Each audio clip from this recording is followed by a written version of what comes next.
The following is a conversation with Kimbal Musk, a longtime entrepreneur and chef and author of a new cookbook called The Kitchen Cookbook, Cooking for Your Community. You should check it out. It is, in fact, the first cookbook I've ever owned. I've already made stuff from it, and it's delicious. And now, a quick few-second mention of each sponsor. Check them out in the description. It is the best way to support this podcast. We got 8 Sleep for naps, ExpressVPN for security and privacy on the interwebs, NetSuite for business, and BetterHelp for mental health. Choose wisely, my friends. Also, if you want to work with our amazing team or just want to get in touch with me for a bunch of different reasons, please go to lexfriedman.com/contact. Like the movie, except I'm not an alien. Allegedly. And now onto the full ad reads. As always, no ads in the middle. I try to make these interesting, but if you skip them, please still check out the sponsors. I enjoy their stuff. Maybe you will too. This episode is brought to you by Power Naps, the act of napping, the act of sleep, but the act of napping fundamentally is where all of life's joys come from. No, there's a lot of people disagreeing on this point. Anyway, it's 8 Sleep, and they have a Pod 3 cover that cools the bed down or heats it up if you're an insane person. I love you too. Insane people are beautiful people. So we may disagree. Emacs versus Vim, Messi versus Ronaldo. What else is there? I don't know. But those are the two big disagreements in my life. Although at this point, do you honestly disagree that Messi is the greatest of all time? Is there even a competition? I mean, you can appreciate the genius of different players throughout the history of soccer, but Lionel Messi is just on another level. Anyway, at this very moment, I'm drifting downwards in terms of energy, and I just know that after this, I'll take a nap for maybe even 10 minutes, maybe 15 minutes on the said 8 Sleep bed. It'll be cool with a warm blanket, and when I get up, the birds will be chirping. There'll be butterflies in my mind. It'll just be all perfect. I'll sit down, maybe a little bit of caffeine, and just get back to work. Anyway, check it out and get special savings when you go to 8sleep.com/flex. This episode is also brought to you by ExpressVPN, a thing I've used for many years to bring me joy. Speaking of said butterflies, it just brings me joy. What is life about? Really? Surround yourself with cool people. Surround yourself with products that make your life easier and products that fill your life with joy. It's perhaps ridiculous to say, but ExpressVPN has been with me for so many years that it's just like one of the things in the cyber world I exist in. I spend so much time behind the computer. It's just a reliable thing I have across all operating systems. I have it on Linux. I have it on Windows. I have it on Android, and I don't use other operating systems often, but I do have an iPhone, and I have it on that as well. Anyway, you can go to expressvpn.com/LexPod for an extra 3 months free to check them out, to bring a little bit of joy into your life, but actually more importantly, to have that basic layer of protection when you need it on the internet. And friends, you shall need it. This episode is also brought to you by NetSuite, an all-in-one cloud business management system. The kids these days, the cool ones, call it an ERP system. ERP is the brain at the center of the machine.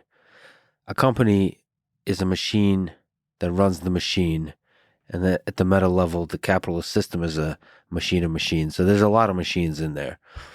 Anytime I say the word machine, I think about Bert Kreischer, but I think he is probably not the kind of machine that would be efficient at running a large-scale company.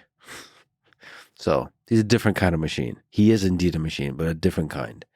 If you wanted a machine that's running your company and creating a sort of common language where the different modules of the company can communicate, and just taking care of the messy stuff, the HR stuff, the managing financials, inventory, supply, e-commerce, all that kind of stuff.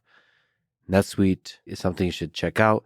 37,000 companies have upgraded to NetSuite by Oracle, and they are turning 25 this year. Wish them a happy birthday, send them a cake. Download NetSuite's popular KPI checklist for free at netsuite.com/Lex. That's netsuite.com/Lex for your own KPI checklist. This episode is brought to you by BetterHelp, spelled H-E-L-P, help. They figure out what you need and match you with a licensed therapist in under 48 hours. You can get therapy for an individual. You can get therapy for couples. I'm a big fan of using words to delve deep into the human mind. So talk therapy is great, and BetterHelp is just a really easy way to start. It's discreet, affordable, available anywhere. More than 4.4 million people have gotten help. That's wild. They have over 34,000 licensed therapists. 350 million messages, chat, phone calls, video sessions have been had. And just imagine the mass of the human exploration that goes on there. I encourage you to join this collective exploration of the Jungian shadow. Check them out at betterhelp.com/Lex and save in your first month. That's betterhelp.com/Lex. This is the Lex Friedman podcast. To support it, please check out our sponsors in the description. And now, dear friends, here's Kimbal, Musk.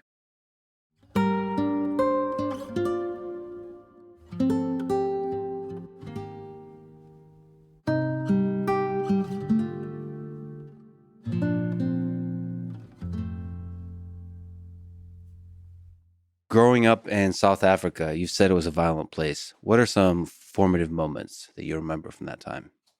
South Africa was, so I grew up in apartheid South Africa, but more specifically, the fall of apartheid. So it was the 80s. I was a teenager in the 80s, and our community would part of our social life, frankly, was the anti-apartheid protests and to go be with white people, black people, kind of mixing it all together.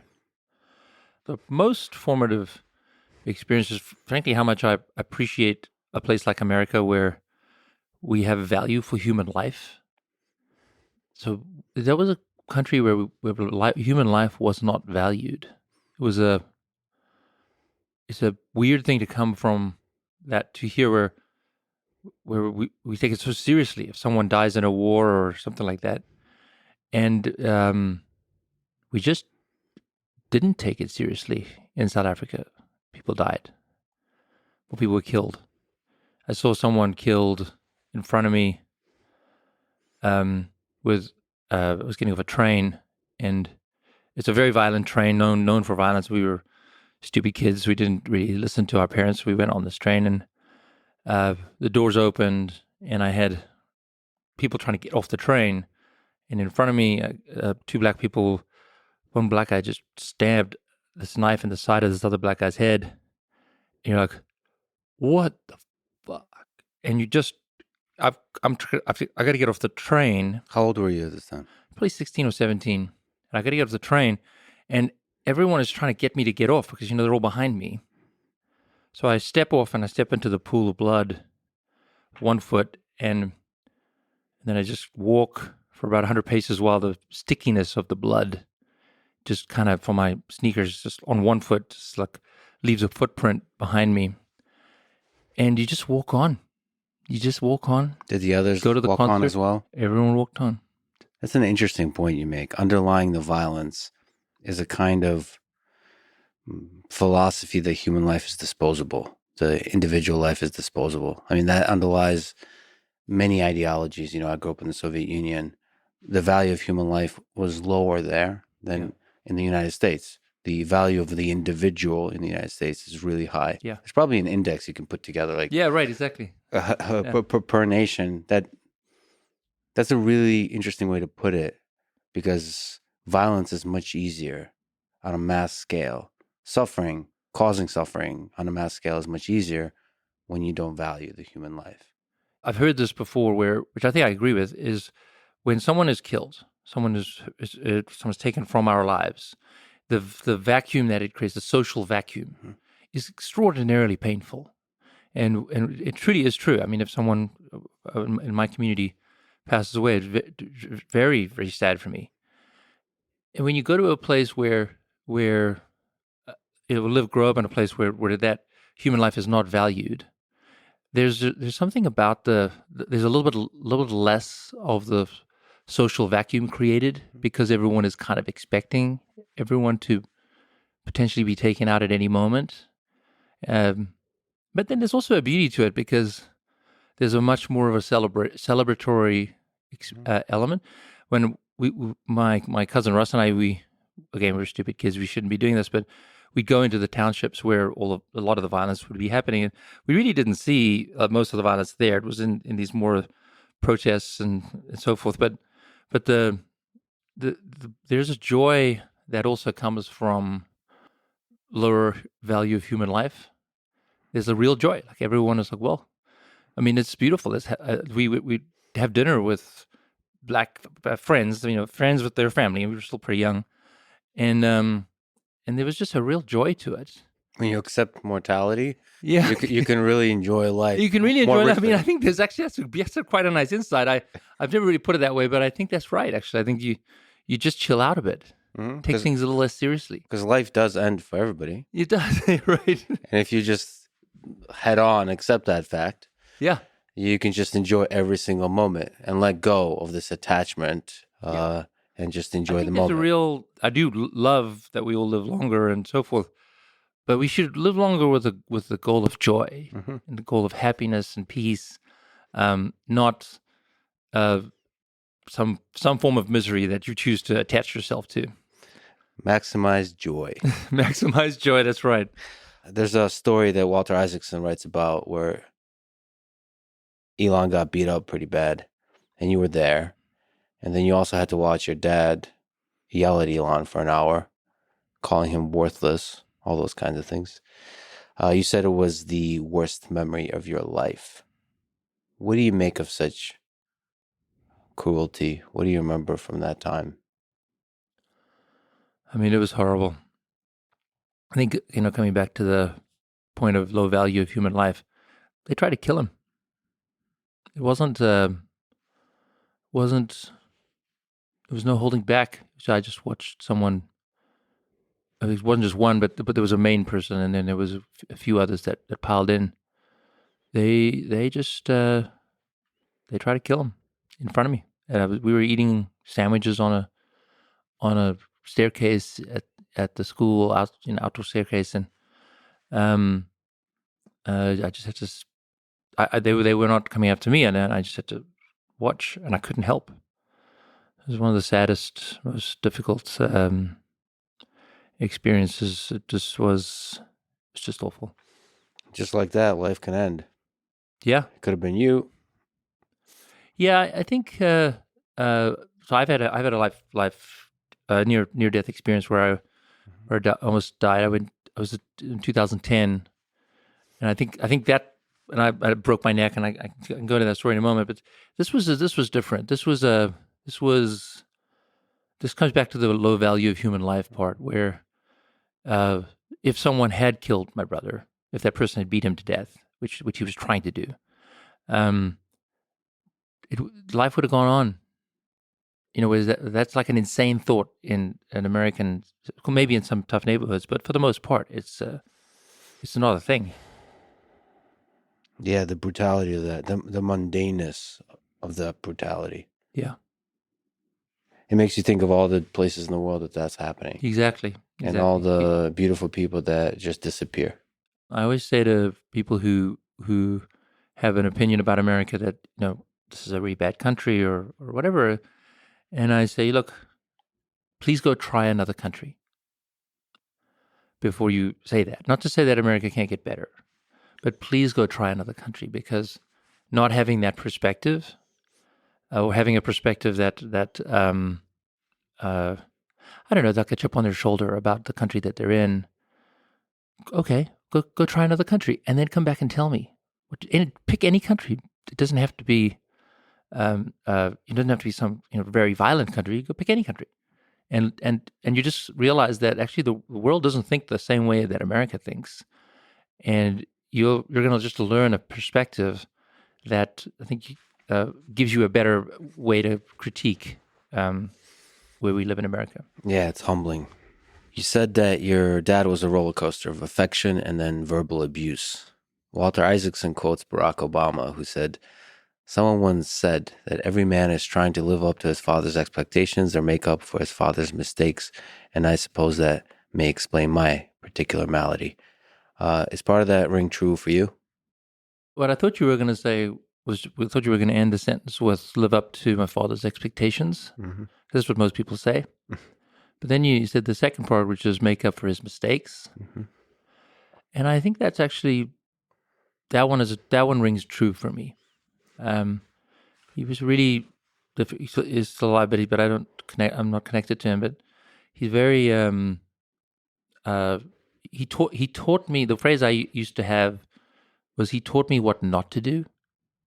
So I still actually learned a lot. Mm-hmm. What kind of human not to be, what kind of actions not to take.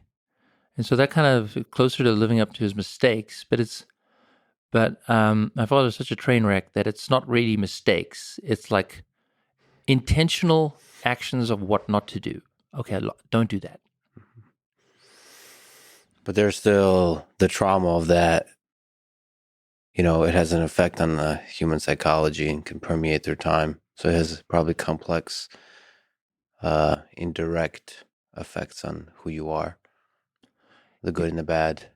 There's a critique that my friends give me, which is when they're talking to me, I kind of just drift away.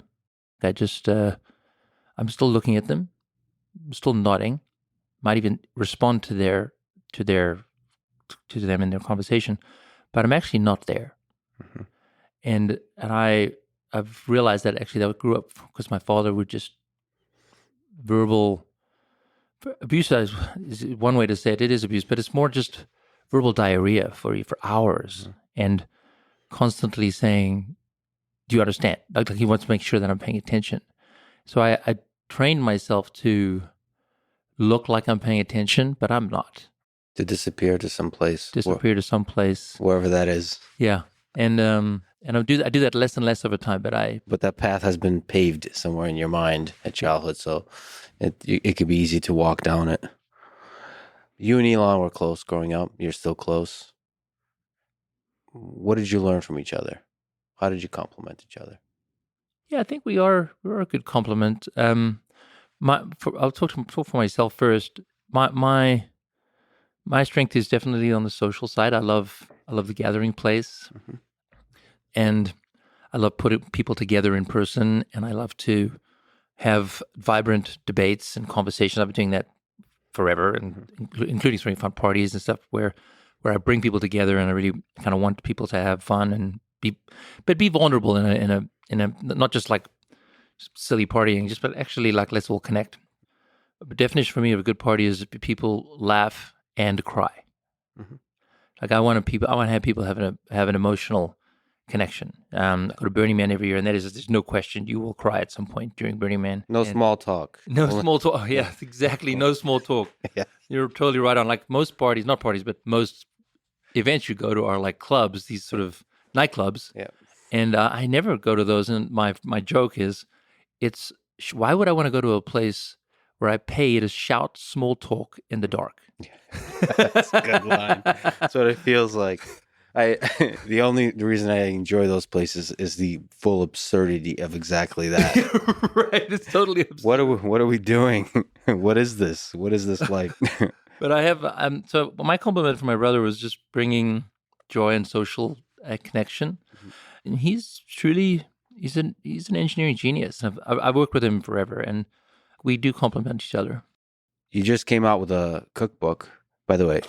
Thank you for giving me my first cookbook. I feel legit. I love that. I'm your first cookbook. I'm gonna keep it. I'm gonna keep it on the counter, and it's gonna give me legitimacy when anyone comes over.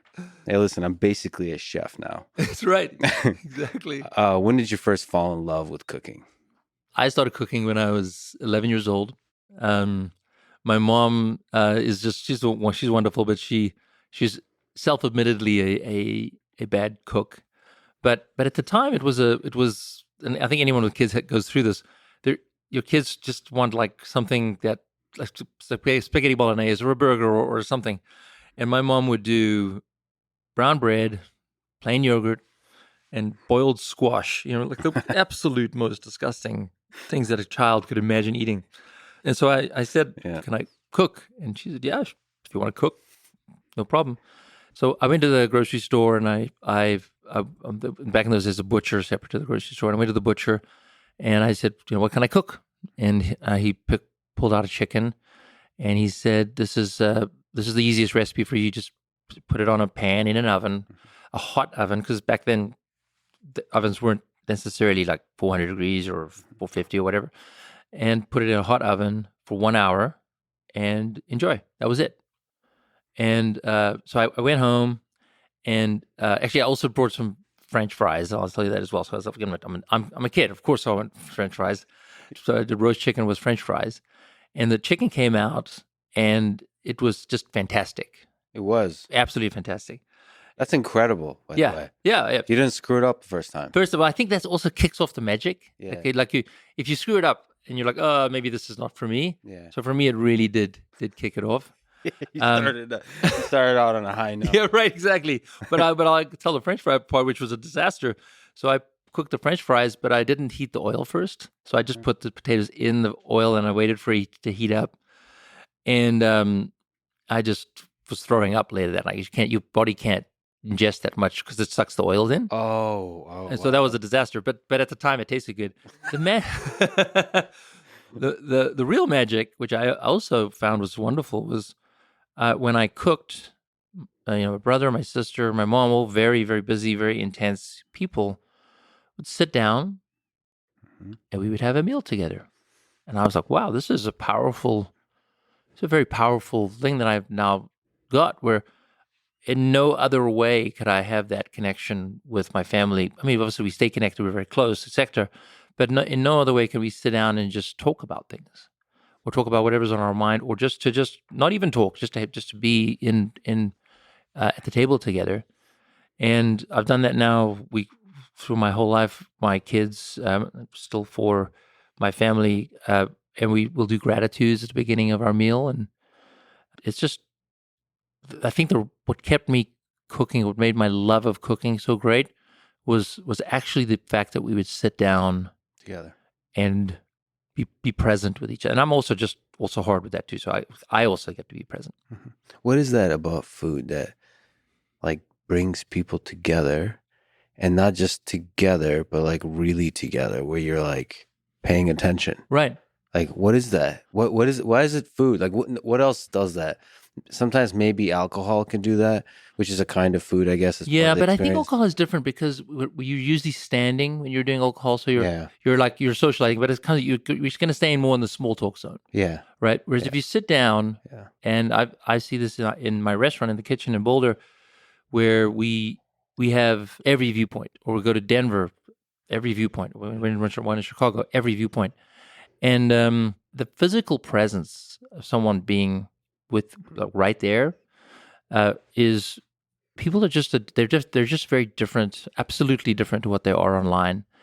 I think we all know the difference between, you send an email to someone and they misunderstand the email, right? And if I just had talked to the person, it would have been fine.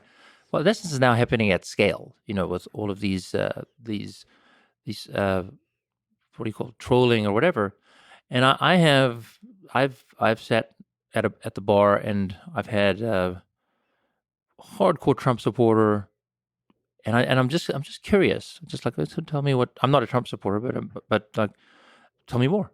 And it actually draws the conversation out because you're there for an hour or longer. So there's no rush to get the answer, and I think that's a big difference. I've had one time where just a couple months ago, I had someone. I was sitting at the community table. We have a community table in the restaurant, and he was. I didn't know him too well, but he asked me, "Did I know that 9/11 was a conspiracy and it didn't really happen?"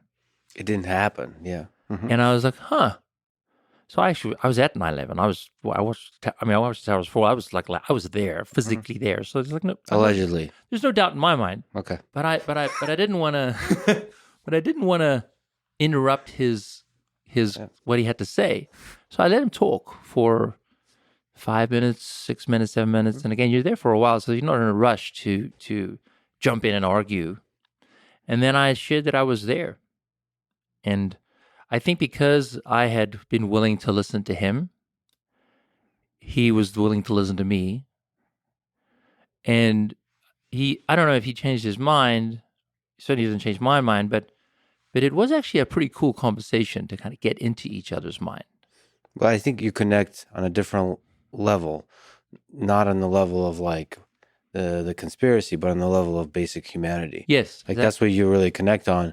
And then it's almost becomes interesting and fun that you can exchange ideas, even crazy ideas, out there ideas, and kind of play with them. Like we humans are good at that. Yeah, exactly. I like the term play with them, because what you're not trying to do is shut the conversation down. Mm-hmm. You're also not trying to talk down to them. Yeah, exactly. Like, this guy's, let me just be nice while I totally disagree with this person. Mm-hmm. You can do that for a few minutes. You can't do that for 2 hours. And there's something like about food that completely, I don't know, it must be evolutionary, that it makes us vulnerable in a way that even just standing there for a prolonged period of time doesn't. There's something about, like when the animals gather to the water or whatever. Yeah, right. Like this kind of experience where you're just like, all right, let's just acknowledge together that we need sustenance. Yeah. And somehow that kind of grounds us to like, we're just a bunch of descendants of apes here, just kind of like grateful to be alive. Yeah. Frankly, and grateful to be consuming this thing which keeps us alive. And in that context, you can talk about all kinds of stuff. You can discuss flat Earth and enjoy it. Absolutely. In fact, one of my favorite things to do is you do a Jeffersonian style dinner. Like, let's say 5 or 6 people. Sometimes people will break off into individual conversations. That's actually when things break down. Mm-hmm. So that's when you kind of go back to small talk. Like, oh, I'm stuck next to this guy. I'm just going to do a little small talk. Mm-hmm. What you need to do to really create a great conversation is one conversation at the table. And that's where, there'll be some simple questions that I'll say. I'll say, what's your middle name? And you'll be amazed at the stories you get from that. But it's about creating vulnerability. Yeah. So they're like, oh, no one's ever asked me that before. So then they become vulnerable. And then something as simple as, what's the most fun thing you've done recently, and what is the most fun thing you're looking forward to? Mm-hmm. And I have gotten into, with those prompts, I've gotten into hours-long discussions on God. Mm-hmm. I've gotten into hours-long discussions on love. I've gotten into hours-long discussions on anger. It's actually amazing when people are just asked a question like, what's the most fun thing you've done lately? Well, why would anger come up? Well, actually, they're in a vulnerable place, so that it'll just kind of come out of them. So you get to see this. You get to see this at the kitchen. And you said Boulder, Denver, Chicago. Yeah, and we're going to open in Austin. In Austin, that's what I saw. When? In October is the goal. In October is the goal. Well, I mean, speaking of characters and human beings, Austin is fascinating. I forget how long ago. I mean, a couple of months ago, I was just sitting at a bar, and the 2 people were talking, and they were talking about Marxism, and it turns out that they're anarcho-communists, which is the thing. And I got into this conversation. Communist that likes drugs? That's a good question to ask. I think I know some of those.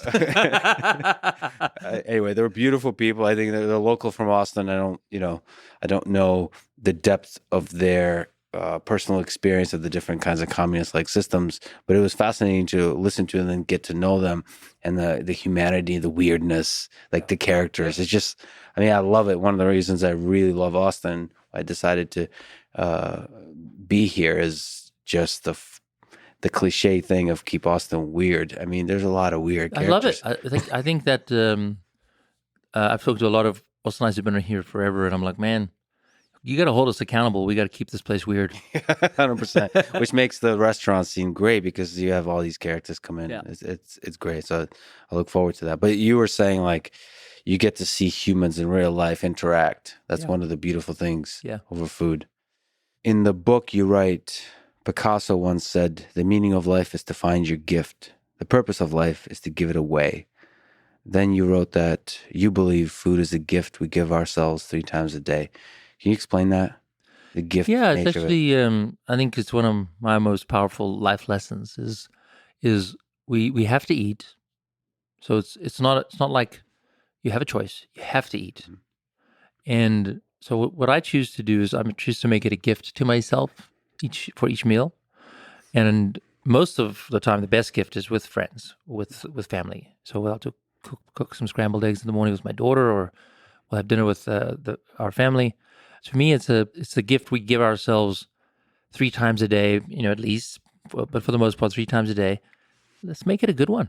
What makes it a good one to you? Like what aspect Yeah. of it makes it a good one? Well, first, definitely eating with people. So that makes it a good one. So eating as in a restaurant, or it doesn't have to be my restaurant.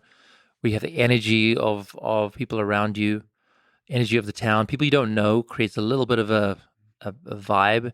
That you mentioned the watering hole analogy, that animals like sipping at the water, but there's an energy to that because they're also like looking around, going, am I just about to be eaten? Yeah, right. So they're all in it together, but we Yeah. need to have water, Yeah. but there's also a little bit of tension as well in the background. And I think that's what restaurants do. It's a very, very subtle version of that. You're in a room with strangers. Yeah. And you're a little cluster. Okay, fine. You guys are connected in it. Yeah. But you're in a room with strangers, and it's just something that adds that energy to the meal. Yeah, you're a little bit wondering like what does everyone else think about our little cluster? Right. Like, are we too loud? Yeah. Or just, you also just, people are random. So something Yeah. random could happen. And also depending on your personality, if you're an exextrovert, maybe you want to show off to the other clusters. You're right. Exactly. Yeah, absolutely. Totally right. I mean, look at the cowboy hat. I mean, actually, I'll take my hat off when I want to have a quiet meal, and I can leave my hat on when I'm. Oh, so you're aware of the loudness I'm aware of of the effect it has. Yeah, Okay. absolutely. Yeah. Everyone turns. in the night. That's right. And then it's back to the watering hole because when you wear a cowboy hat, you just might actually not Yeah. I'm like, they're gonna get me first. at noon. I love it. I got to tell the story. So this is to talk to the craziness of being in the restaurant world, where you're sitting at a table and anything can happen in the restaurant. So there's one time, it was like 15 years ago, this guy comes up to us and says we'd like to propose to his wife, his girlfriend, and so we said, well, okay, cool, we've done this before. We'll make sure it's all set up. 6 p.m. kind of reservation. So she shows up, and we give her a glass of champagne, and just we obviously didn't want to spoil the surprise, so we just doing everything we can. But then he doesn't arrive. And then we're like, oh man. Now we're like, don't leave. Can we get you another glass of champagne? We're doing everything we can. Because the guy was obviously earnest earlier. We're just, is he stuck in traffic or whatever? And out coming through the back door of the restaurant, which is, you're not allowed to come through the back door of the restaurant, a marching band from the school, the university, like comes through the restaurant, full on brass band and the whole thing. And he gets down and he proposes, and it's beautiful, sure, but it's also like, Chaos. man, this is chaos. This is insane. And we would never have said yes to this if he'd actually told us what he was going to do. Well, sometimes in life you have to do it and apologize. You do it and apologize, but that talks to that kind of what's the crazy thing that could happen in a. It's subtle, but it's still there. So in 2004, you opened the kitchen. It's an American bistro restaurant. What was it like? What's it like running a restaurant? The good, the bad, and the ugly. What's the easy? What's the fun? And what's the hard? I think the thing that I absolutely love about running the restaurant, not eating it, but running the restaurant, is the tangible reaction from people, and you also kind of know when you screwed it up, and you also know when you got it right. So even, it's kind of a weird way to say this, but even if the customer's unhappy, you know whether you got it right or wrong. It's not just about the food you're making, but it's about the person's psychological state, Yeah. and you'll do something that you're like, that was not done well, and their psychological state they're just in a very happy place and they love it, and you're like, huh, interesting. Like that's not how I would have reacted to that dish. Yeah. And then the other way around, you like, no, I got that right, and that person's just like really unhappy today. Yeah. And it's so hard to read humans because you have to, if you got it right, that can look a million different ways depending on the emotional roller coaster that human is living through. Yeah. Like I've been some very low points and I've gone to like a restaurant alone and just sitting there and be truly happy with just the Zen aspect of it. Mm-hmm. And it was just a great steak or something like this. And maybe to other people around me would look like I'm very unhappy just because I'm within myself. With your day. Yeah, within myself, but I'm truly happy within that struggle. So, yeah, it's interesting, but you can kind of tell. Yeah, you can tell. And what you mentioned being at the bar, one of the most the most gifted bartenders really understand that. It goes beyond. But what's also great about a restaurant, it goes beyond the one-time experience that you walk in and you have that experience. Is the good bartenders, they remember you. Yeah. Oh, you were in a few months ago, and this is kind of your thing. You might need a little time, Mhm. and other people will come in. They want a conversation, Yeah, or other people come in and they're going through a divorce and they just want to be sad for a moment, have Yeah. a scotch. yeah, And it's amazing what you learn in the restaurant world to just be connected to humanity. yeah. What is that about bars? That's a different experience. You said the table, the communal. The table is when you connect with people, learn about each other. Bars, you can sometimes do that. You can talk Mhm. left and right, but you have the freedom to always break free. Like you can say, "Oh, okay, great, I'm going to go back to my meal." It's kind of like it's a friend you can turn on and off at any time, Mhm. because the bartender knows that they're trained. Like, if you want attention, I'm going to give it to you. If you don't, I'm gonna stay away. If you want to be chatty, I'm going to be chatty. If you want to be completely in your head, I'll leave you in your head. But there's also strangers kind of next to you that you kind of, there's a feeling with a bar that you're kind of alone together, Yeah, right? and you can reach out. Yeah. You can add some conversation, Yeah. or you can choose not to. And you can exit quickly. You can exit. You can exactly. It's a really good exit. So bars are wonderful, and I love going to a bar by myself after work.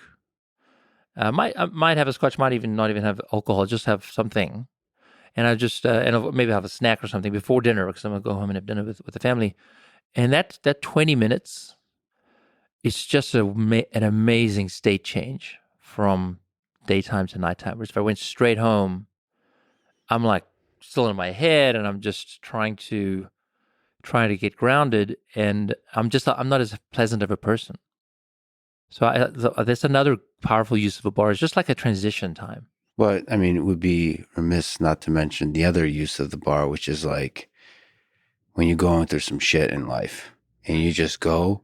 I mean, that's sort of it's the cliche thing. I've been some of my Drowning your lowest sorrow. exactly. But like the bar makes the melancholy somehow like rich and beautiful, and like you feel heard. Yeah, in the silence. Yes, yes, you feel heard.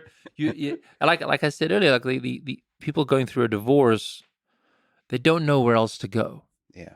These are mostly men. Sometimes women will do it, but mostly men will do this, and women have other ways of processing it. But they want a place to be sad. They want a place where they could feel comfortable talking about it. If they're certainly not going to go into too much detail, but they just want to say something. Yeah. And the bartender is there for them. Yeah. You don't know where to go. You don't know where to go. And exactly. The bar. Yeah, you're right. Like for men especially, is a place to just go. Yeah. And just, I don't know, what is that? I mean, I'll be honest. I still do it myself. Where if I'm at home and I don't have a work thing that I got to deal with, and I don't have kids, and I don't have my wife or my family around, I don't often cook for myself. I actually love going to a bar by myself. I have a glass of red wine, and I have usually don't have a starter, appetizer. I just have like a main meal, and I just take in the energy of the space. It was my restaurant, someone else's restaurant. I just take in the energy, and it's so much better than being home and turn the TV on. No. I want to be out in the restaurant. I want to feel the energy of the town.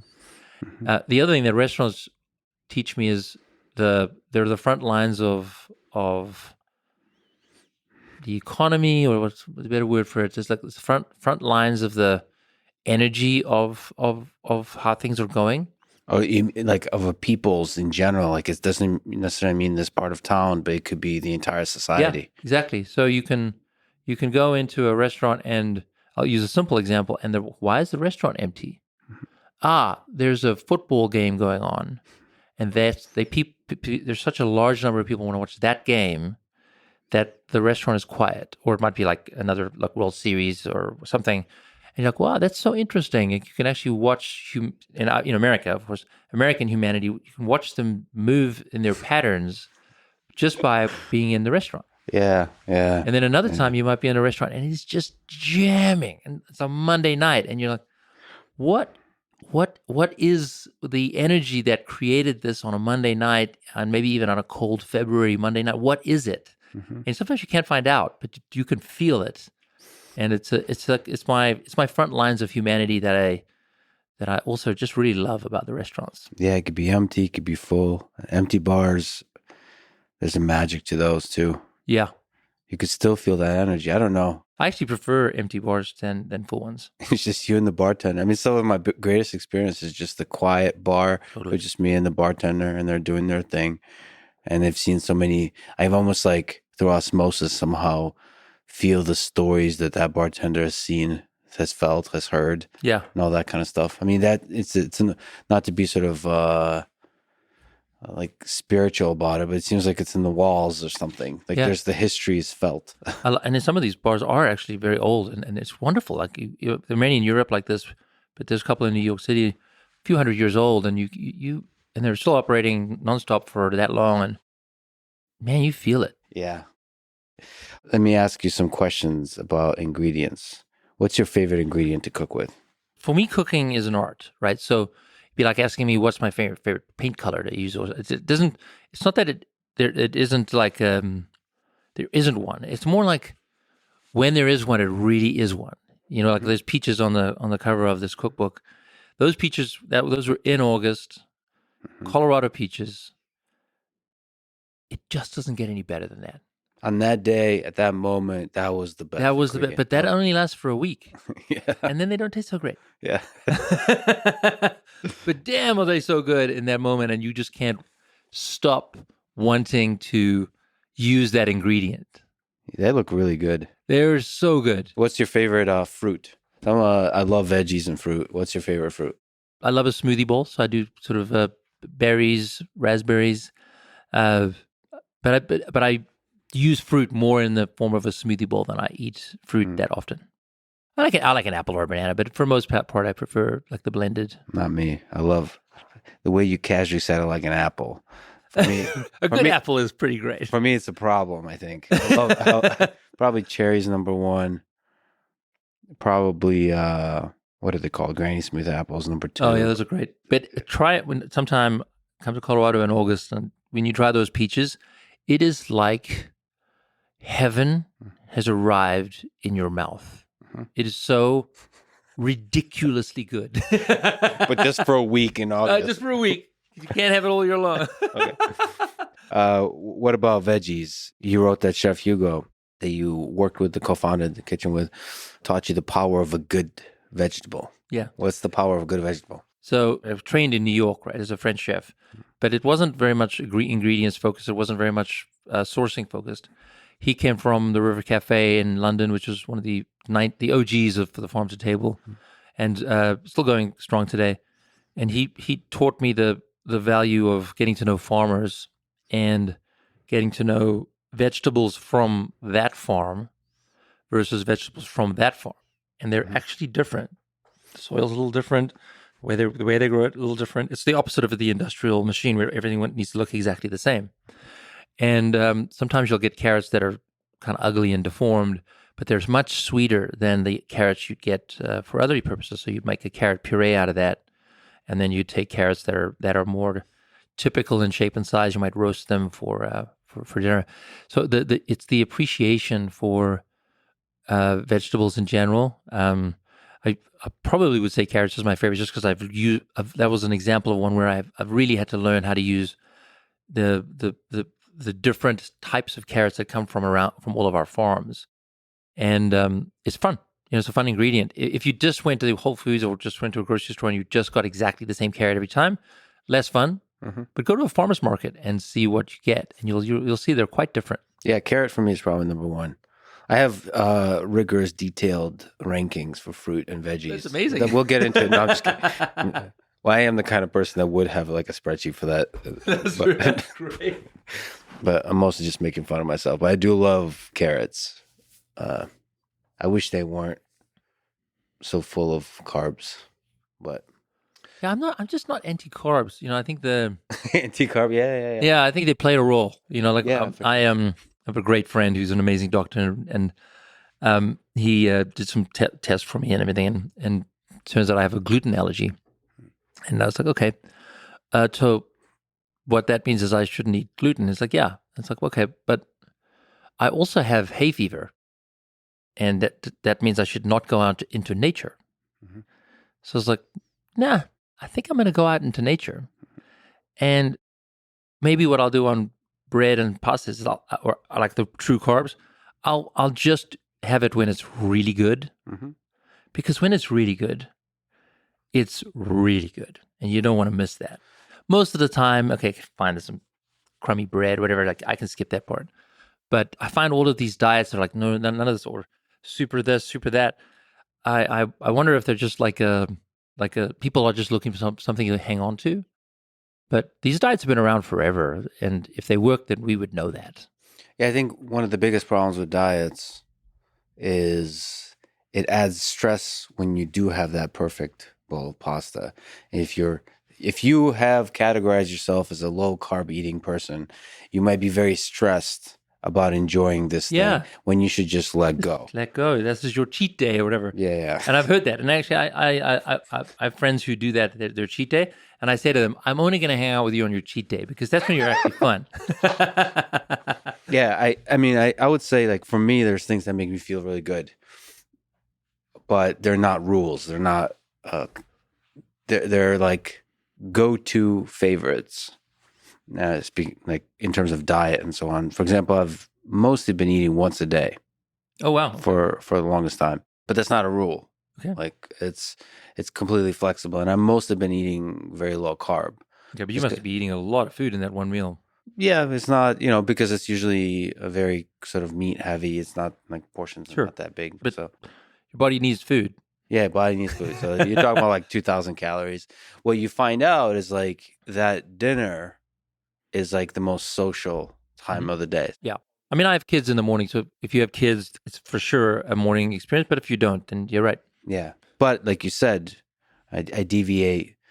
I'm more afraid of missing the perfect dessert, the perfect breakfast, the perfect bowl of pasta, pizza, all that kind of stuff. Right. And I don't think of it as a cheat day. I think it's well, if you're only eating one meal a day, you can eat whatever you like.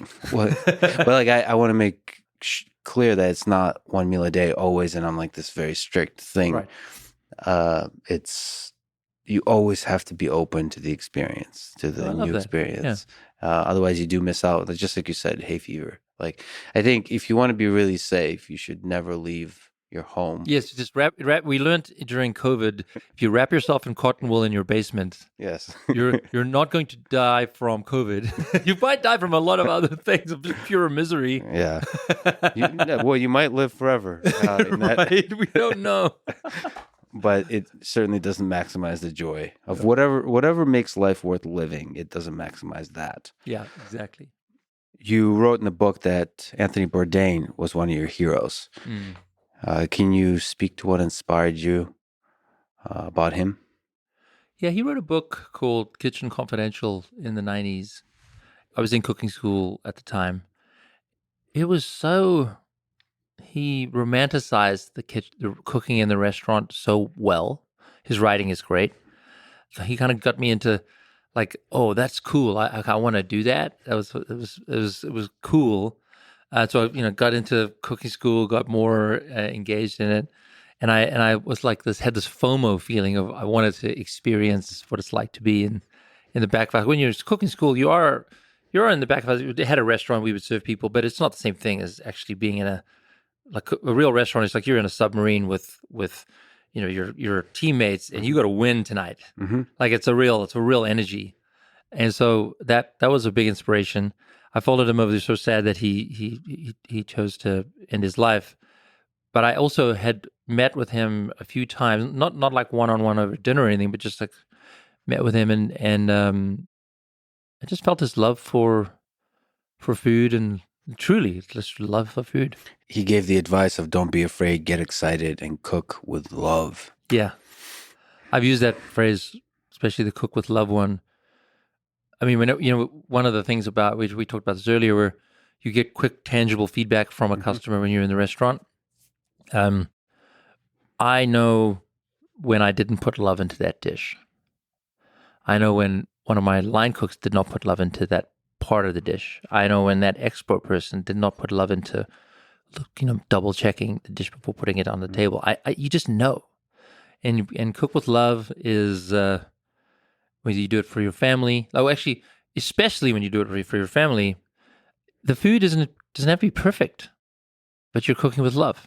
That's why you love scrambled eggs. I do that. That's in the book, Kimbal's Scrambled Eggs. Yes. You promised to make me scrambled eggs. I'm going to hold you to it. That's great. A cooking school you mentioned, the French Culinary Institute. I heard it was a bit of a rough experience in parts. I would call it. It's not a rough experience in that. In a beautiful way. Yeah, it's exactly. It's not like I'm a victim of it. It's rough in that they intentionally make it rough. Mm-hmm. So the school costs the same price as Harvard to go to. You show up. You have to. It's an 18-month program. You are allowed to drop out at any time. You don't get your money back. 25 people started. 6 people graduated. And the people who graduated, I graduated, but man, there were times where I'm like, I can't handle this. I mean, I would literally say to my friends, oh, I got to go to cooking school. I'm going to go get screamed at for the next 6 or 7 hours. Yeah. And I had this little French chef who was my nemesis. Does he still live in your head somewhere? He still lives in my head, exactly. He totally does. He's like 5'2" or something. Yeah. And I remember him screaming so much at me that he's like the short guy, I'm 6'5". The spittle would land on my face. Nice. And I would just have to stand there and take it. It was a very humbling experience. I did learn though that it's intentionally rough. So I took a little bit of the edge off it one day when that same chef had come over to me and said, move over a little bit. And I moved over and he took my carrots, or whatever, and started just chopping everything. Mm-hmm. It's like perfectly. And then he said, okay, now you can come back. And then he went over to someone else and started screaming at them, saying that, look, even Kimbal can do this. And you can't do this. Mm-hmm. And I was like, this whole thing's like a psycho game. Yeah. So it did take the edge off when I realized there was, like the guy was intentionally trying to break you down. And they do this apparently in the army. I've not been to the army, but they need to break you down. Everything you know is worthless, so that then we can teach you and you can come out of it with what actually we want you to know. Are there specific technical lessons you remember you learned from that? Sort of how to cut carrots, or how to approach food, how to prepare food, how to think about food, how to carry yourself in the kitchen? All of those things. I think that one of the most beautiful lessons was actually scrambled eggs. So there's different layers of chefs. So they're all master chefs. They're all very well-known people and everything. But Alain Saltner was one of the chief, main guys. Mm-hmm. And he just passed away, master chef. And everything kind of stopped when he would show up in the kitchen. And he would teach very few things. And all of the other chefs who were, the same ones that were screaming at us, just like was like the Red Sea parting. Like they have total respect for this human, and he can do whatever he wants. And one of the things he wanted to teach was how do you make an omelet, a French omelet. And it's really fundamentally the same thing. It's a soft scrambled egg that you fold. And the love that he put into the time with us, and of course he's a legend. There were moments like that where I'm like, wow, okay. He also just like the other chefs didn't have any concern berating anyone. So he berated our master chefs. Nice. Saying, I don't trust these people to teach you how to make scrambled eggs. So I'm going to do it instead. Can you speak to that? Because, a lot of people hearing this would be like, scrambled eggs. Like, why do you need to be a master chef to really make scrambled eggs? Well, first of all, for me, and it's a learning journey forever. So I make scrambled eggs. I mean, I must have made it 10,000 times or more, or whatever. So it's like Jiro dreams of sushi, Kimbal dreams of scrambled eggs? Pretty much. Okay. So I will wake up and be held accountable by my kids to make scrambled eggs. Yes. So this happens every morning. And I know all the steps, muscle memory level kind of steps, how much while I know it. And then I'll cook it, and it's very meditative for me because you have to focus. So most soft scrambled eggs recipes are 10, 15 minutes to get them to that perfect softness. Mm-hmm. And the recipe that I got from Chef Alain was something that you do in 90 seconds. Mm-hmm. But it requires total focus. Like if you look up for a second, you're going to miss the perfect moment where you have to stop and get those eggs out of the pan because the eggs will keep cooking. Mm-hmm. And so it's this meditation, and it's sometimes you hit it like perfectly. Mm-hmm. But most times could have been a little softer, could have been a little firmer, could have been a little bit more salt, could have been a little more pepper. And so what's really fun about the morning is my kids are kind of into it. So they're sort of like, we critique the eggs. Yeah. Every morning. Do they have a rating system? We're back to the spreadsheet. It's more like, and again, it's also come back to how do people feel, right? So my kids can be in a bad mood and they can be grumpy. Or it's just like a Michelin star system. Like what? No, there's not. It's okay. More like, oh yeah, I like my eggs a little more gooier, or yesterday it was this way, but a little bit more salt, a little less salt. Salt is usually the one that is because not all salts are equal. So if you are used to working with a certain kind of salt, and then you just are forced for some reason, ran out of salt, so you use some other salt. You actually don't know how to use it. You really want to have the same salt all the time. Yeah, you have a page on salt in the book, which is fascinating. Salt is you got to get to know your salt. You gotta love your salt, and you got to use it over and over and over again. Yeah, and it will teach you how to use that salt. By your own palate will tell you how salty you like things. But if you change it up and you mix up a whole bunch of salts, you've now multiplied your learning path. So for me, my favorite salt is kosher salt, and I like to use that all the time. And if I ever change it, I might sprinkle a little bit of molten salt, just crunchy, sort of a flaky salt. But it's more for that when you're actually eating. The texture. Yeah, it gives you texture as well as salt. Exactly. You wouldn't use it on scrambled eggs, but if you switch out your salts, it's a different weapon. You need to learn it. I like how usually there's wine connoisseurs. You're saying you're going back to sort of farm to table when you're talking about carrots. In that same rigor and nuance, you have to consider the different farms involved for the carrots. In that same way, you have to consider the different salts. Yeah, with like. And also, not even all kosher salts are the same. It's the particular salt that you like. Get to know it. Get in a relationship with it. Mm-hmm. It's like great. You will learn so much. In terms of the measurement, the proportion, the amount of salt you put in, are you doing that like exactly, or are you doing it by feel? So it's by feel, and that's where you get the relationship. So in fact, I have in the cookbook, I have QR codes that people can scan, because what I struggle with recipes is they don't teach you technique. right? They can describe the technique, but they don't teach the technique because it's a technique. It's not a recipe. And so one of the lessons is how do you salt a steak? Mhm. And the answer is not here's a teaspoon and you do it this way.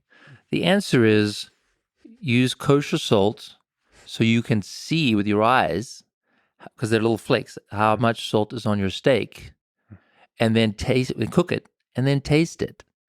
Do you think you need more or you need it less? Okay, now next time, put a little more on because you can see it.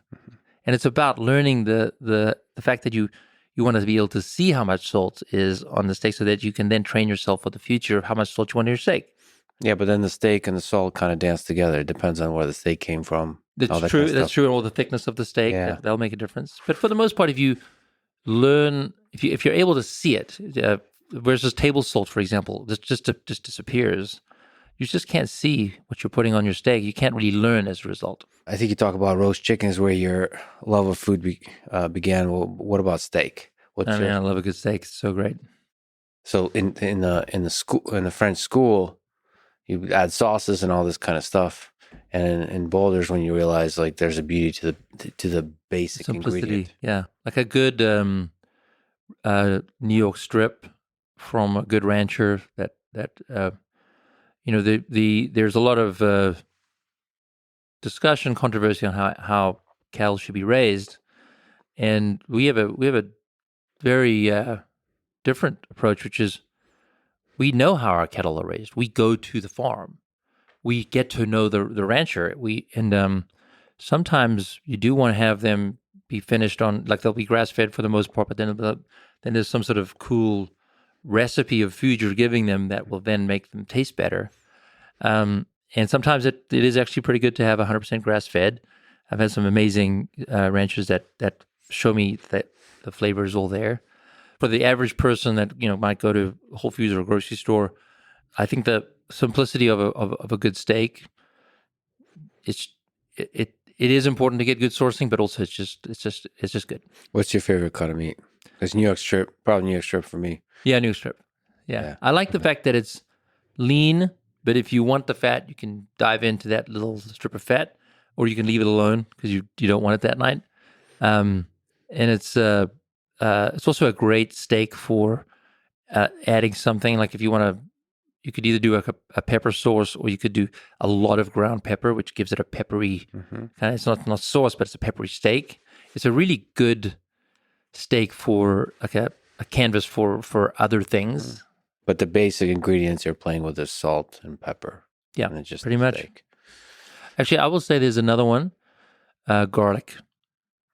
When you can, this is my favorite recipe for a steak is you season it both sides, salt and pepper.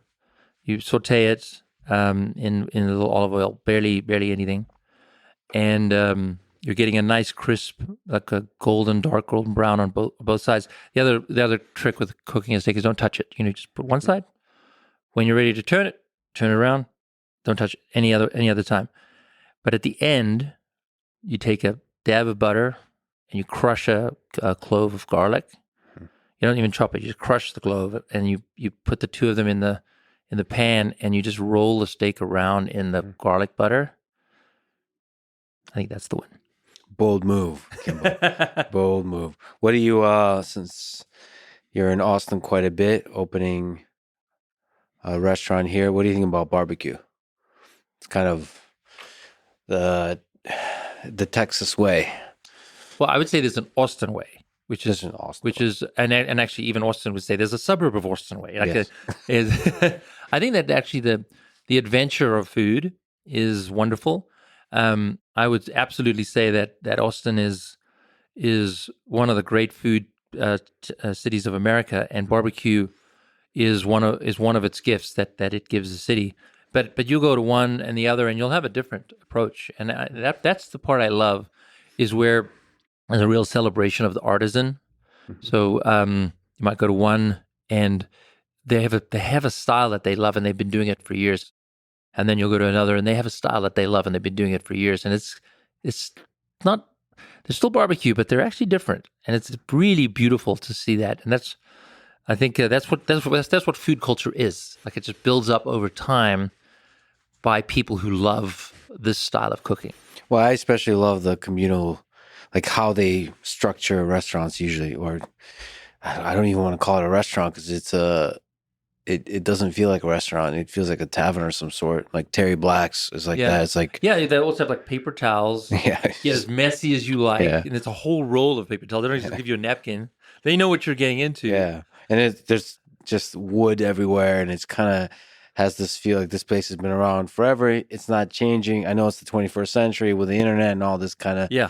nonsense that you people are building, but really, this is all about the same. Yes. It's been the same for generations. We're doing it the same. That kind of feel, Yeah, like exactly. if you want to escape the world in that way and then truly connect with people. One of the other things that'll happen in a town like Austin is there'll be a barbecue joint that is just legendary, right? And then out of that will come someone who wants to do their own barbecue joint, and they'll take the learning from that barbecue joint. They'll open up a new one, but it won't be the same as the other barbecue joint. Part of it is like, dude, like, don't just do the same thing. Like, do something. What do you have to say? Mm-hmm. But also part of it is, if you're in the world of food, like as an art form, and you want to go open up another barbecue joint, you kind of want to prove yourself. Like, I deserve to have a barbecue joint in this town. I know this is one of the holy grails of barbecue, Yeah. and people will follow you like they're following a musician or they're following an artist, and they are excited to see what your version is and how well you can pull it off. It's like, it's actually, but that's what I love. That's what I mean by like a city with a food culture. That Austin has that. There's also like a legend to certain places.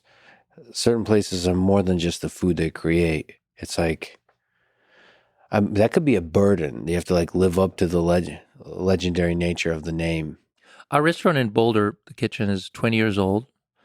We're very well known, we're very well respected, and we do have to live up to the name. I think that our restaurant lives up to its name in not just the food. It's like you walk in and you feel the restaurant, and that is also it's something we've just done naturally. The space is a 120-year-old building. Used to be a brothel, and it was Nice. bookstore. I mean, like storied history. That's the This was literally this was a mining town, right? So back in the 1800s, this was built late 1800s. That sort of Brussels River, that was a thing. Yeah. And so there's an actual tunnel in the basement that goes to the local hotel that would be used for going back and forth between the hotel and the brothel without people knowing. And the tunnel is now concreted up, but you can go about 20, 30 feet into the tunnel. But you go into the space, and it's actually an old space, so you feel like it's been there forever. Yeah. In 2010, you had a life-threatening accident that changed the way you see life, the world, also the way you see food and cooking. Can you tell me the story of it? Yeah. So 2010, I was 37. I had opened the restaurant in 2004, and I had loved the restaurant world, loved it. But I didn't really want to grow a restaurant company. That wasn't my goal.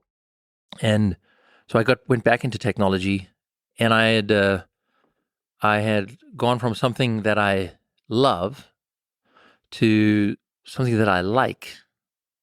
For me, it was like chewing sawdust every day. I just couldn't believe that I had gone from that, had changed my life. I had gone back into technology, and now I do work in technology, and I do love it. But I found a better relationship with it. But I was really, really unhappy. From the outside, I was a sort of CEO of a hot startup, but from the inside, I was just very unhappy. And I was in Jackson Hole, and I was doing these very aggressive snowboard runs, and I'm at the time a pretty good aggressive snowboarder. And I remember saying to myself, "Look, I've got kids. I need to chill on this." The next day was Valentine's Day. Tomorrow's Valentine's Day. I'm just gonna have a nice day with the family and my wife at the time. And we went to a children's run. You do the inner tube run, and the tubes are small, but everyone uses the same tube. So I'm 6'5", and my kids are 4 years old, and everyone uses the same size tube. That should have been a message to me not to get on this thing.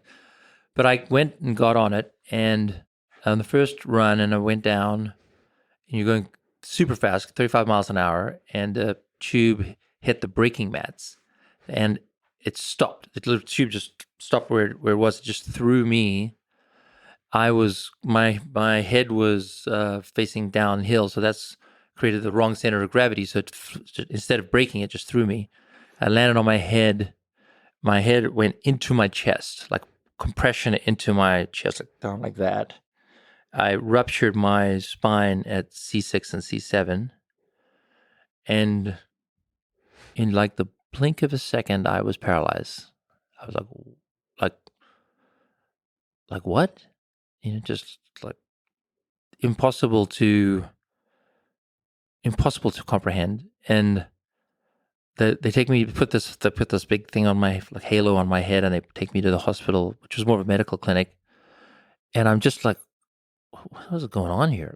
Do you remember your thoughts from the moment it happened to like what you got to the hospital? I remember being, so this is one of the things that actually the doctor said caused the most damage was I was thrown from the tube, and I heard this big crunch sound in my body, and I knew that I was hurt, but I didn't feel any pain. Which is also, that's also like, why wouldn't you feel pain? Because you don't have paralyzed, you don't feel pain. And so I'm face down on the snow, and the snow is burning my face because you can't do that. You need something, and I found a way to turn myself around so that my face wouldn't be on the ground, but I knew I couldn't move, and that they said actually caused more damage than. Well, obviously the accident created the opening, but once you move your body, the blood goes into the spinal column at a faster rate, and that is what caused my paralysis. But I remember that, and I remember getting into the ambulance. Did you think you were gonna die at that? Like in those seconds, minutes? It was a different feeling of death. It was more. It was more of a, what is going on here? Like it was more like I can't make sense of what's going on. It was there was a moment when I got to the hospital, and they did this MRI, and the doctor comes up to me and says, "Look, we've done this MRI, and so I'm now I'm in the hospital, and I'm like, I can't move, but I also don't feel any pain. So I'm like, it's very confusing. Your body looks like you can move it. Like, look, see how I'm moving my hand. Like, it looks like you can do that, and then it just doesn't move. It doesn't. There's no feedback loop that it's not moving. Your brain even thinks it's moving, but it's not moving. It's like the worst, like most terrifying thing. So the doctor says, look, the way you broke your neck was really at a 0-degree angle. That is so rare, but as a result, there is no twisting of the spine. We think that we can get the blood out of your spinal column, and you should get some or maybe all of your movement back. And I was like, oh, okay, I think I'm going to be fine. I guess I'm going to be fine. And then I realized I had tears just streaming down the side of my face, and I was like, whoa, man, I have no idea what is going on. So this kind of intense state of confusion, I wonder if it's like a weird psychological defense mechanism of like taking you away from the obvious possibility of death. Yeah, it was for sure. All of the defenses were up. I don't know how else to describe it, but there was denial. Yeah, there was there was this curiosity of like, why is there no pain? Mm-hmm.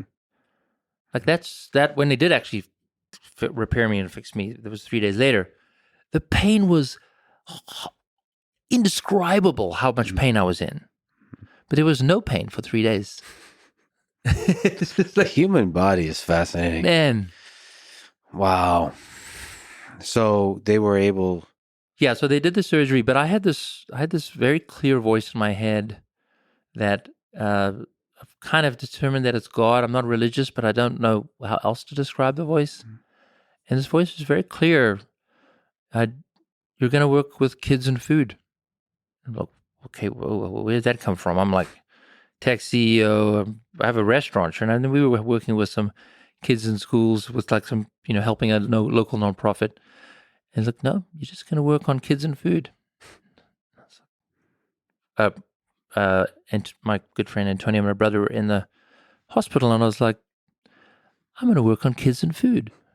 And, because they're like, he's crazy, he's lost his mind. But not that they would argue. No one was arguing with me, but I was like, I'm just going to do that. I need to say it out loud. Mm-hmm. And I remember resigning from my job as the CEO from the hospital, and that was it. It was just clear. It was a clear voice. It wasn't for a moment. Wasn't like a flash of light or anything. It was probably 2 weeks of clear voice. Of clarity. Clarity. Exactly, clarity. And no monkey brain. Nothing. No monkey brain, just clarity. So you're not a religious person, but you do call it the voice of God. Who is that God, do you think? Like, who is that? Where did that come from? Well, I've done ayahuasca, and I've spoken to what they call Mother Aya, mm-hmm. which is another version of God. It's a divine presence. Is maybe, I think, is a better way to say it. I've also had this debate in my head, like, maybe it's just me. I'm talking to me, and it's my peaceful, more kinder, less caught up in the emotion of the day version of me. Maybe it's me. Okay, maybe it is, but it's there. But who are you? Like, how deep does it go? What does you mean? You could be, first of all, like, the depth of what the human mind even is a gigantic mystery. Consciousness, all of it. Yeah. Like, who are you? So, like, yeah, maybe it is you, but then maybe in order to build you, we need to build the universe. Yeah. And the entire, like, you are actually fundamentally a part of this whole human society. So the pieces of humans that you've interacted with are all within you. And then maybe the history of the humans that came before are also in there. And maybe the entirety of life on Earth is also in there. Yeah. And whatever whatever brought life about on Earth is in there somewhere. Yeah. So that's all you. Yeah. All of the which is really true. Evolution is literally true that that we all are. The photons from the sun came in, you're and we part fish. We all came from that. I think this is one. So one of the things I do is meditate, and I've been meditating for many, many years. And what way I meditate is I sit and I listen to my thoughts, and I simply just do that for 15 to 20 minutes, and it just calms the nervous system. And I might breathe and just breathe through, because it's been a stressful day, and it's just a beautiful way I kind of do it around. I remember I said I used to do a scotch at the bar after work. Now I go meditate, for instance. It's a little less, a little bit better for my sure. for my health. But meditation, I was taught, was Sam Harris actually taught me this. Was not so much just about watching your thoughts, mm-hmm. but realizing that you're a watcher. You're actually a watcher. You're not just like who is the person watching that? That's you, actually. Your thoughts are floating through your mind, but you are the watcher. And I was like, oh, that's really interesting. Okay, so I'm going to learn that. I'm going to be the watcher. Mm-hmm. And what I learned was, I'm watching these thoughts go by, and there's a consistent other presence. And I'm like, what is that consistent other presence? It's not a thought. That is not something I can kind of let it float away, and it doesn't even want to float away. It isn't. It's just a consistent other presence that I can watch and feel. So you are the watcher, watching the feelings and thoughts, but there's also an other presence next to you almost. Yes, yeah, that's how I feel, and it's a beautiful presence. It's not a presence that is trying to intervene. It's not a presence that is trying to tell you what to do. it's just a beautiful presence. And that might be the thing, part of the thing you met when you took ayahuasca. I learned about Mother Aya where you have this experience of talking to. Actually, I would say the closest thing to breaking my neck, that feeling, was ayahuasca. Can you go through that experience? Because I'm actually traveling to the Amazon jungle in a month. I'll probably do ayahuasca for the first time. Okay. So I need a preview, unofficial instruction manual. Yeah, sure. So first of all, I think many different ways to do it, right? So, and I've done many different ways. There's a very Western medicine approach where you have doctors that look after you during the day. You know, put an eye mask on. You're on a futon, and you really are in a Western medicine setting. And it's frankly, for me, has been the most powerful experience. I feel the most comfortable because I'm part of Western medicine in my upbringing. The other extreme, but they're kind of in between, would be probably a Peruvian ceremonies where you're probably going to go. Very much about you do it in a community, you do it with others, and you feel people go through their pain and their processing. So I know the whole gamut, but the thing that I found most powerful about it, and profoundly powerful, I would say. First of all, it's non-recreational, so no one should do this for a good time. This is not a good time. This is a very Almost traumatic, but in again a beautiful way. I was actually going to say that word, but it's not. It's not traumatic. It's profound. So it's more like you don't have you really leave who you were before behind, and then you become the person you will be afterwards. And that's never an easy thing. Yes, exactly. And sometimes what I recall was arguing with Brother Aya and saying, "No, I'm fine. Like, what are you talking about? Like, leave me alone." And yeah, How did that work out?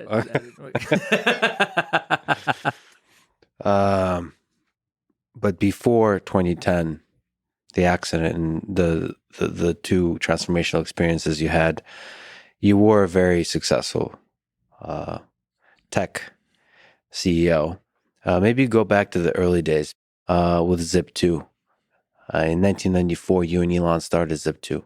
Tell me the story of that. Yeah, so in 94, we actually did a road trip around the U.S. to brainstorm about what we wanted to do after college. What was the road trip like? What is it? That was awesome. So we went from Silicon Valley to Philadelphia. Nice. My brother's old, like a really, really cool, it's one of those very old BMWs, not ones like from the 60s or 70s. But it wouldn't, but the car didn't work. It would break down all the time. But we had a blast. I remember going through Needles on the border of California and Arizona. It's a town called Needles. It's the hottest place in America. Mm-hmm. And the engine was not cooling, so we had to put the heat on. So we had the heat blasting to cool the engine, keep the engine cool, and we keep the windows down because you can't stand the heat in the car. But actually, the outside heat is hotter than the inside heat. So you're just in a furnace. Yeah, you're driving through. Just sweating. At night even. I can't imagine doing that. Wow. In the day. But yeah, it was a wonderful. It took us a few weeks. I think 3 weeks maybe.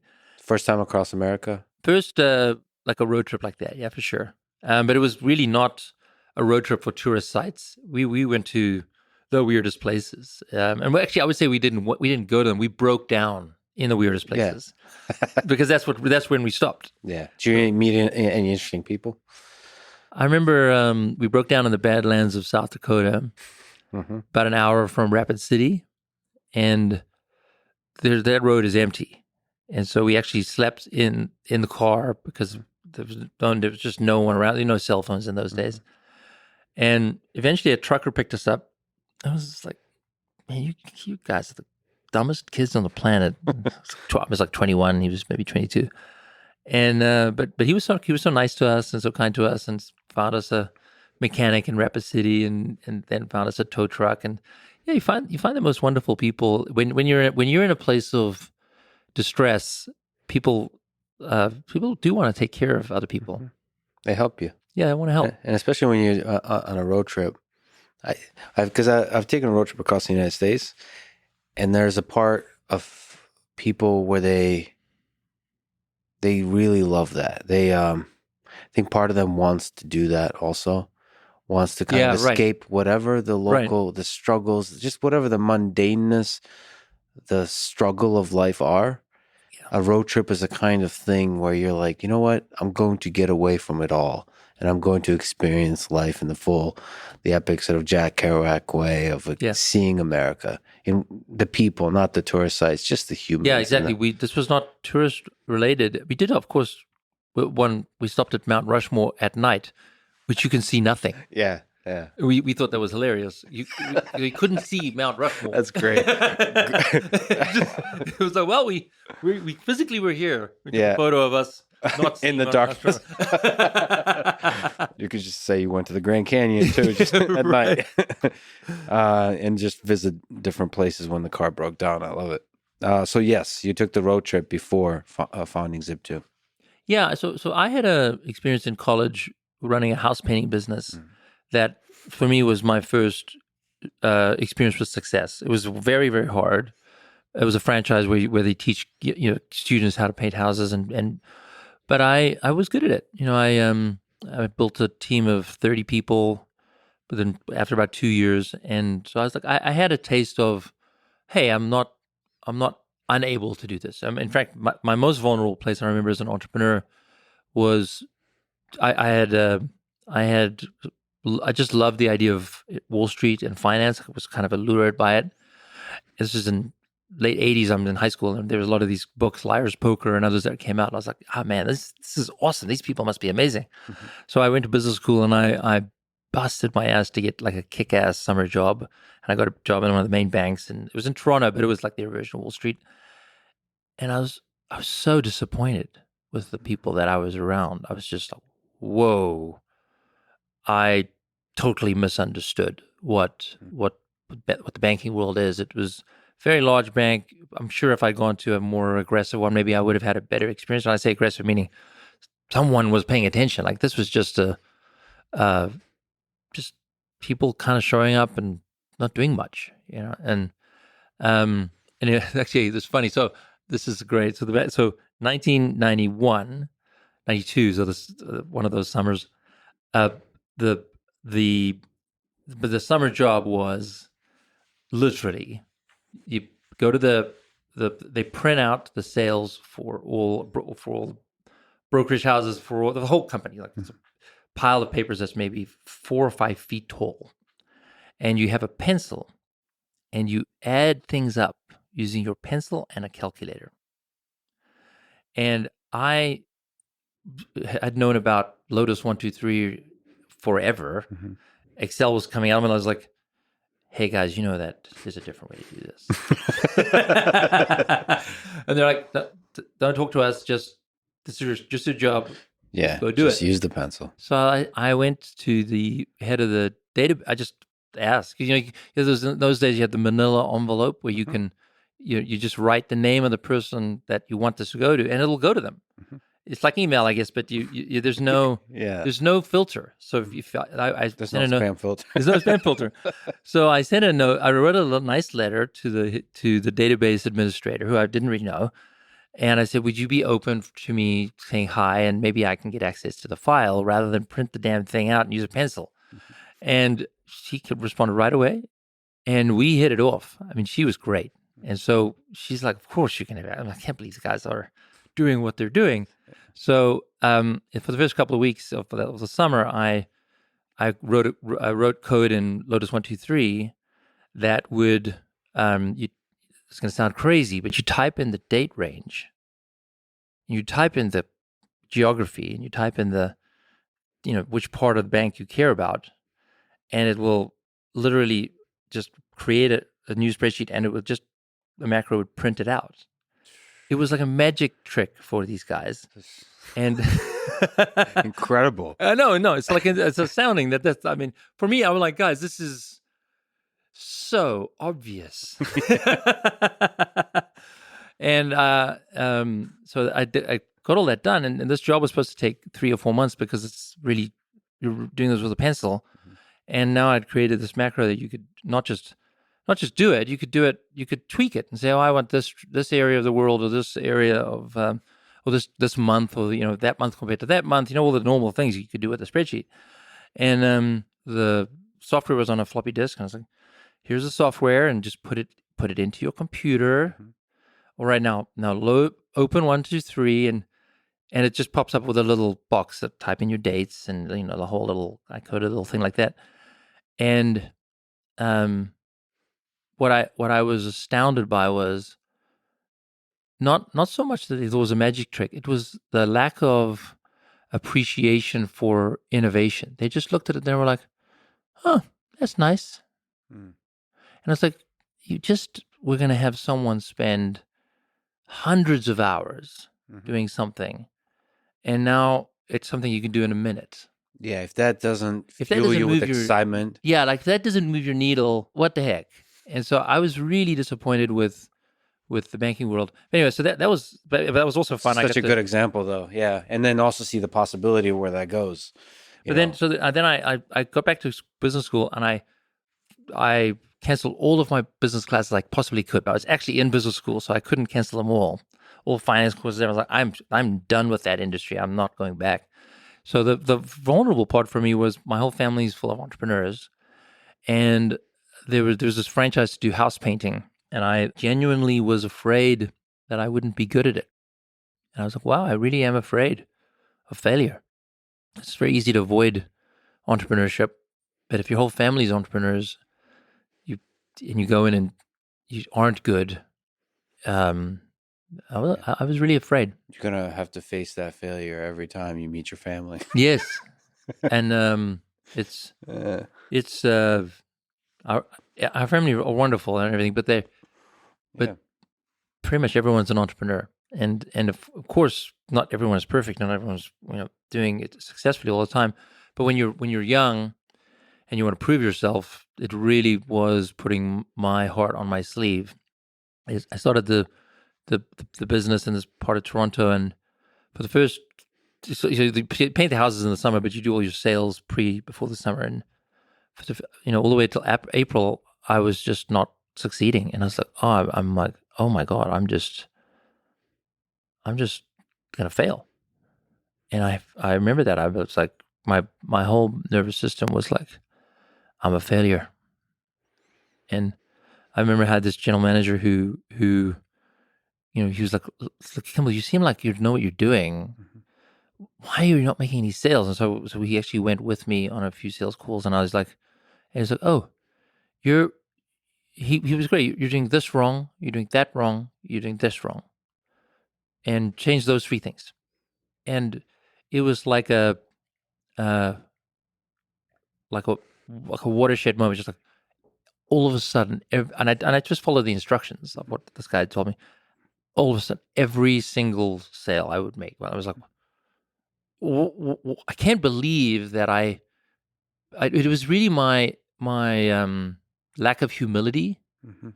to learn from someone else. I was like, no, I'm going to prove Mm. that I can do this without your teachings. And I was going to fail. So to you, that humility is essential for the entrepreneur, especially young. I would say if we have an openness to learning, which does require humility, you course correct, or you help get other people to help you course correct. But it does start with humility, because if you try and pretend you have all the answers, you don't. So you went from that to founding Zip2. That was an interesting time in the history of tech.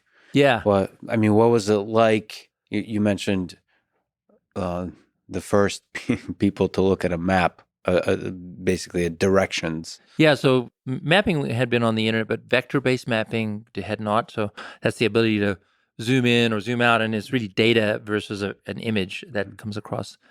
And we went to this company called Navtech, my brother and I, and we just asked for the data. And this is Silicon Valley. They wrote us a 1-page letter that we had to sign and said, here's all of our data. We own it, you don't own it, but you can use it on the internet. And if you ever make any money on it, you have to call us. Mm-hmm. That was it. Yeah. And we're like, okay. that sounds great. And so we put it up on the internet, and back in those days, it might take 60 to 120 seconds to actually give you an answer back. But it was amazing. The door-to-door directions, the ability to take a map and zoom in and zoom out. We use these things 10 times a day now. It was amazing. We were the first two humans to see it on the internet. Like, this stuff didn't even exist to the world. Like, the Navtech was building it for Hertz Neverlost, which would come out a few years later. This was not something that people knew existed. This was something we discovered that it existed. And we're like, well, let's put it on the internet and share it with the world. What did the two of you feel like to see that magic? Did you know? Amazing. It was like, what?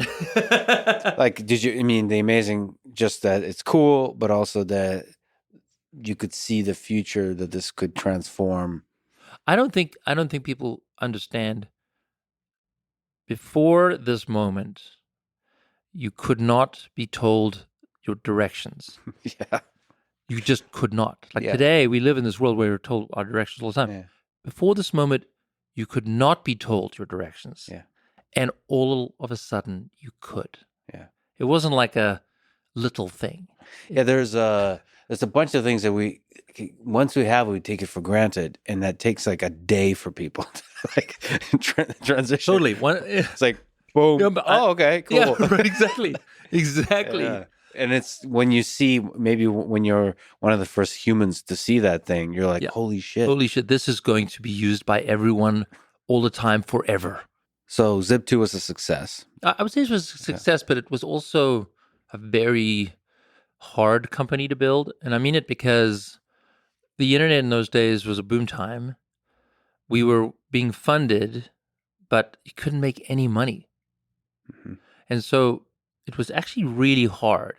The constant outside criticism that we aren't for real, this is not going to survive, this is not going to, and it started to feel that way. We're like, wow, man, this is we are doing something that is great that people are using, and we were top 100 website. Most of our work was through folks like the New York Times, so we are even much busier than that. But there was just no money in it. And even today, go to Google Maps, there's no money in it. It's just local search that is needed for everyone. Mm-hmm. And it became an add-on to search. But even remember, in those days, you couldn't make money at search either. Mm-hmm. No one had figured out AdWords or anything. They didn't realize how big of a business this was. But we all knew this was a thing. Mm-hmm. And everyone was using it. But didn't quite know how to make money. Couldn't make money. When we got acquired, it was a bittersweet moment because Compaq, that owned AltaVista, wanted to merge, so that's sort of regular search with the best search engine at the time, pre-Google, with Zip2, which would be the best local search, and it would be a Yahoo killer. And the Compaq just wanted to make money by taking the company public, but they wouldn't give us any stock. They paid us cash, which turned out actually very well for us, but because the whole internet bubble burst, and we didn't know that at the time. And so it was bittersweet because they essentially wanted our company, and we were welcome to stay, but you don't have to. Right. And that feeling was pretty rough feeling. Yeah. But in retrospect, it opened the door to... It set us up for an incredible platform to go do beautiful things. You invested in X.com that eventually merged with PayPal. That's a fascinating story there. Also fascinating on many levels, including the fact that the current social media company, formerly known as Twitter, is now called X. There's a history, has a rhyme to it. Like, Sure. It's kind of all hilarious in a certain kind of way. You invested in and helped sell a lot of the initial products for Tesla. Yeah, I still sit on the board of Tesla. Tesla is 20 years now. Isn't that amazing? 20 years. Yeah. From the Roadster, the initial Roadster to... I still have the first business plan. So I didn't join as a founder. I joined as a founding board member. Mm-hmm. And so I didn't write the business plan. I got to read it, and I still have that. I still have it as a part of history. Did you see the future at that time? Like the company that Tesla is today, could you and Elon imagine it? No, I certainly didn't. What I saw in it was a real, for me personally, I was really upset that the General Motors had killed their EV car. There's even a movie called "Who Killed the Electric Car," and I knew that the physics of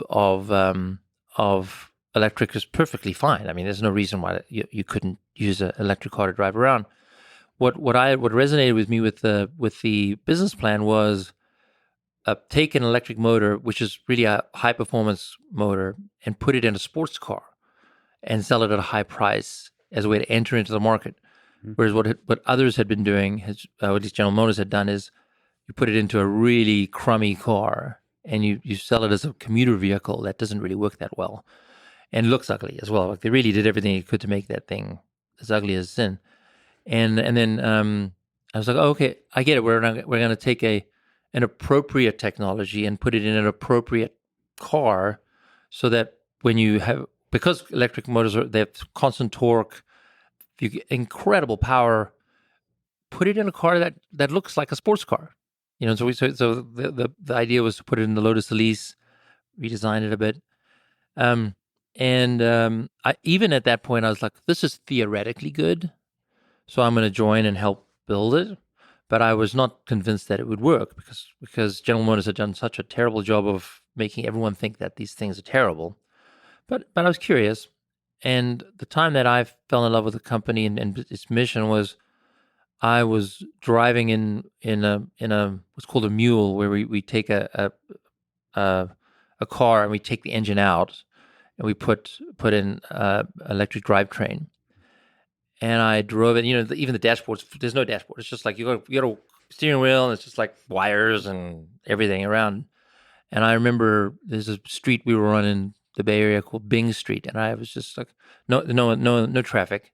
So I'm just gonna drive this. I'm gonna floor it, see what happens. And it was a feeling I'd never experienced before. So it's not, gasoline cars have an inertia to them. So you go, Yeah. this is just, it was like being shot out of a cannon. And I, okay, this is going to be real. It's a very spaceship-like feeling. Yeah, it's like, whoa. It's like the G force pulls you back. Yeah. So I was like, okay, this is going to be great. This is going to be an interesting. We're going to create something interesting here.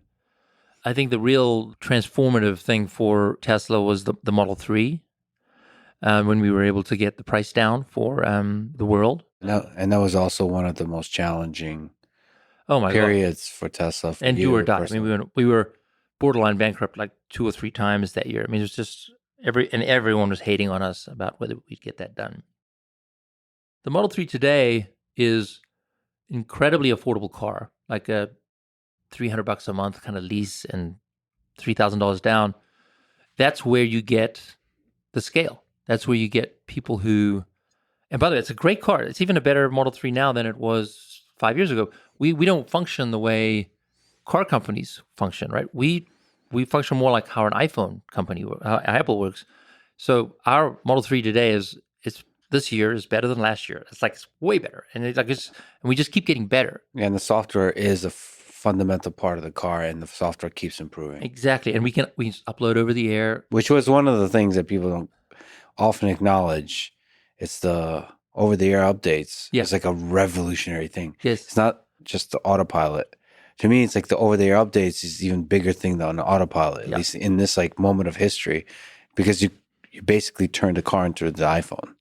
Exactly, it's an iPhone with wheels. But actually, talking about autopilot, like right after this interview, I'm going to go test out the latest Model 3. You're going to get driven around by a robot. I'm going to get driven around by the car. I'm going to say, I want to go to this barbecue joint. Take me there and park me there. And I'm going to see how it is. And this is the latest Model 3 that we have out into production. Anyone can buy it. And it's super affordable. And it's like, okay, it's not, full self-driving is a journey, right? It's not like there's a destination. It's a journey forever. So let's see where we are on the journey today. And there's been a bit of a push and pull between you and Elon in terms of levels of optimism about deadlines and so on, timelines, about when we'll arrive at the destination. I like that you said it's a journey. Yeah. For Elon, there's a destination, I think. Right, exactly. And that destination is tomorrow Yeah, right. or yesterday. I think that's a really good insight. I actually live with this concept of a growth mindset versus a fixed mindset, and it's a, I don't know, a philosophical term where fixed mindset is about the destination, and a growth mindset is about learning on the journey. And I think that I'm a happier person because I take that learning on the journey approach, whereas it's really frustrating if you're always, it has to be about the destination every time. The nice thing about destination, at least from my personal perspective as like a programmer and engineer, is like it puts a little fire under you to get shit done. Like if there's That's a true. clear deadline of a destination, you feel the No, anxiety of that. I would say that I still do that, but I call those forcing functions Yeah. instead of destinations, Sure. because you're just forcing people to crank on some code or cookbook or whatever because you have a date. And if you're really, and sometimes there's a reason. I mean, it's 20th anniversary. You wanted to get the cookbook out. We have a reason. We didn't make this up out of thin air. And so that does push you. But just because we have the cookbook doesn't mean it's a destination. Mhm.